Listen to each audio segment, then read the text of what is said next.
Labas ako dyan, Jemuel Pacquiao, emosyonal na tumugon sa biglaang paglantad ng kanyang kapatid sa labas mula kay Manny Pacquiao. Kung bago ka lang sa channel na ito, huwag kalimutang mag-like, share, comment, and subscribe sa anim ng pambansang kamao. Ang tahimik ngunit matinding reaksyon ni Jemuel Pacquiao sa pag-usbong ng kanyang lihim na kapatid, ang pagsabog ng katotohanan. Niyandig ng isang matinding balita ang digital ng Pilipinas at muli ang pangalan ng pambansang kamao Manny Pacquiao ang sentro ng usap-usapan. Ngunit sa pagkakataong ito, hindi isang laban sa ring ang pinag-iinitan, kundi isang emosyonal at personal na laban sa loob ng tahanan at isa sa pinipitagang pamilya sa bansa. Kamay-kabig ang naging reaksyon ng madla matapos pumutok ang balita. Naglantad na sa publiko ang sinasabing anak ni Senador Pacquiao sa labas, si Eman Jr. Pacquiao Bacosa. Ang balitang ito ay hindi lamang nagpapaalala sa isang madilim na kabanata sa nakaraan ng boksingero, kundi nagbigay liwanag din sa isang buhay na nagtatago sa anino ng kasikatan at ngayon ay handa na ring humakbang sa spotlight. Bit-bit ang apelyidong Pacquiao at ang hilig sa boxing. Kung babalikan ang kasaysayan, matagal nang kumakalat ang haka-haka tungkol sa isang blind item noong 2005 na tumutukoy sa isang sikat na boksingero na may anak sa ibang babae at tinatago umano ito upang hindi masira ang kanyang karera. Noon pa man ay tila si Manny Pacquiao na ang itinuturo ng marami. Ngayon matapos ang halos 2 dekada, ang hula ay naging katotohanan. Ngunit higit pa sa sensasyon, ang tunay na nagbigay bigat sa isyu ay ang naging pahayag ng panganay na anak ni Manny Pacquiao at Chinky, si Jemuel Pacquiao, na nagbigay ng maingat ngunit malalim na emosyonal na tugon sa biglaang pag-usbong ng kanyang half-brother, ang maingat na paglayo sa kontrobersya. Si Jemuel Pacquiao na kasalukuyang nagtataguyod ng sarili niyang karera sa boxing sa prestihiyosong wildcard boxing gym sa Los Angeles ay hindi maiwasang madrag sa personal na drama ng kanyang ama nang tanungin hinggil sa paglantad ni Eman Jr. at ang balitang kinikilala na ito ni Manny.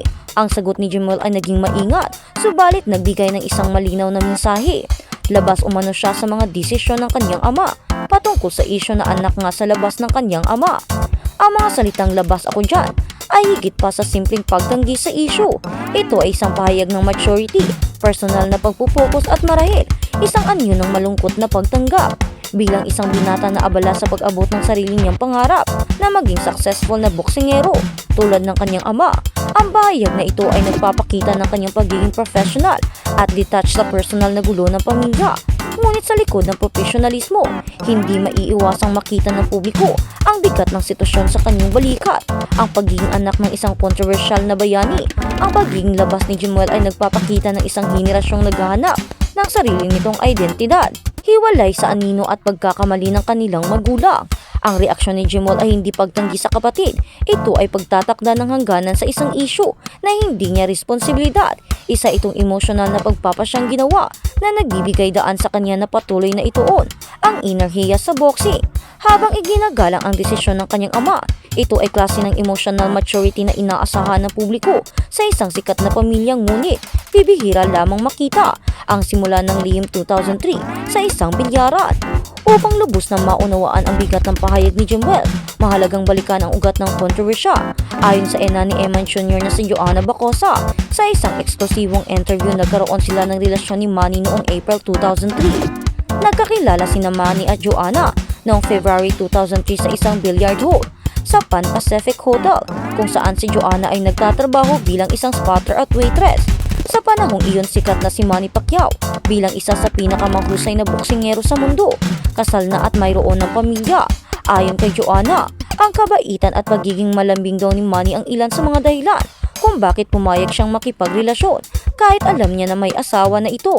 Ang maikling pag-iibigan na ito ay nagbunga nang mabuntis si Joanna noong Mayo 2003. Pinahinto raw siya ni Manny sa pagtatrabaho at pinalipat sa ibang bahay upang makaiwas sa mga chismis. Ang bunga ng kanilang short-lived love affair ay si Eman Jr. Pacquiao Bacosa na isinilang noong Enero 2, 2004. Ang pagbubunyag ni Joanna ay nagbigay ng malinaw na timeline na nagpapatunay na hindi ito isang haka-haka, kundi isang historical fact na bahagi ng buhay ng boksingero. Ang katibayan pangalan ni Manny sa baptismal certificate. Isa sa pinakamatibay na ebidensya na nagpapatunay sa pagiging totoo ng kwento ay ang baptismal certificate ni Eman Jr. Pacquiao. Bacosa, ibininyag ang bata noong November 6, 2005 sa Immaculate Conception ng Cathedral Parish sa Cubao, Quezon City. Nakalagay doon ang pangalan ni Manny Pacquiao bilang ama ng bata. Hindi lamang iyon nakasaad din sa sertipiko na ang profesyon ng biological father ay professional boxer. Ang detaling ito ay naging mahalaga dahil nagbigay ito ng formal na ebidensya sa kasong isinampa ni Joanna laban kay Manny matapos siyang tanggihan nito na kilalanin ang kanilang anak.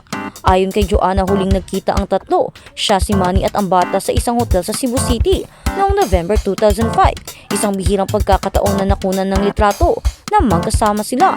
Mula noon, hindi na raw sinagot ni Manny ang mga tawag at text message ni Joanna dahilan upang magsampa siya ng kaso. Gayunpaman, ilang taon ang lumipas, nagkaroon ng kasunduan o settlement ang dalawa kung saan nangako si Manny na magsustento sa kanyang anak kay Bacosa. Ang kasunduang ito ang nagbigay ng tahimik na resolusyon sa matagal ng issue. Ngunit ang paglantad ni Eman Jr. sa publiko ngayon ang muling nagbukas ng sugat at nagdala ng issue sa pinakamalaking entablado. Ang sitwasyon ay lalong naging emotional at ironic dahil si Eman Jr. ay sumusunod din sa yapak ng kanyang ama at half-brother na si Jemuel. Si Eman Jr. ay kasalukuyang nagsasanay bilang isang boksingero at ang nagkukoach sa kanya ay walang iba kundi si Coach Bobby Fernandez, ang matalik na kaibigan at kasama ni Manny sa lahat ng kanyang laban. Ang pagpasok ni Eman Jr. sa mundo ng boxing sa ilalim pa ng mentor na malapit kay Manny ay nagpapakita ng hindi maikakailang koneksyon ng bata sa kanyang ama. Ang angking galing niya sa pagkikipaglaban ay tila namana sa pambansang kamao na nagbibigay diin sa DNA ng isang champion na umaagos sa kanyang dugo. Ang sitwasyong ito ay nagtatakda ng isang mapanghamong senaryo para sa pamilya Pacquiao. Dalawang anak, parehong may pangarap na maging boksingero, parehong may dugo ng kampiyon, ngunit may magkaibang ina at magkaibang pinagmulan sa pamilya. Hindi maiwas ang posibleng pagkikita at pagtatagpo ng dalawa sa hinaharap ng pagiging champion, hindi lamang sa personal na buhay kundi maging sa loob ng boxing ring. Ang tanong ay paano haharapin ni Jemuel at ni Eman Jr. ang isa't isa bilang magkapatid o bilang magkaribal sa sining ng boxing na minana nila sa kanilang ama. Ang isyong ito ay hindi lamang nakaapekto kina Manny, Jemuel at Eman Jr. kundi lalong-lalo na sa pamilya Pacquiao, particular kay Jenky Pacquiao. Bilang asawa at haligi ng pamilya, ang kanyang pagtanggap o pananahimik sa publiko ay nagbigay ng matinding bigat sa kontrobersya. Sa mata ng publiko, ipinakita ni Jenky ang kanyang katatagan sa pagsuporta sa kanyang asawa sa kabila ng mga skandalo. Ngunit sa likod ng kamera, alam ng lahat na ang ganitong mga balita ay sumusubok sa pundasyon ng kanilang pagsasama. Ang pagkilala at pagtanggap ni Manny kay Eman Jr. ay nagpapakita ng kanyang kahandaang harapin ang kanyang nakaraan, gaano man ito kasakit. Ito ay isang hakbang tungo sa pag-ako ng responsibilidad. Ngunit kasabay nito ang pagdadala ng kalituhan at emosyonal na pasanin sa kanyang legitimate na pamilya.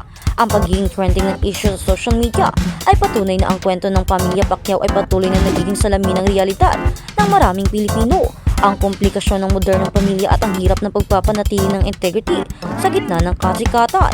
Ang paglantad ni Eman Jr. ay hindi pagtatapos ng kwento, kundi simula pa lamang.